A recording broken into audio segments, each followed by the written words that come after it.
Vishwanathan, and truly the torch bearers of the MS Parampara.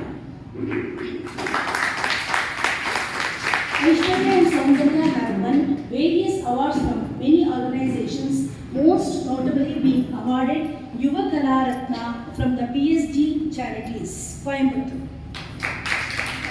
In 2016, S. Aishwarya was designated as the Ambassador of Classical Arts by the Connecticut State Assembly, USA, and both the sisters being felicitated by the town of North Hempstead, New York in May 2025 for their outstanding contribution to classical music.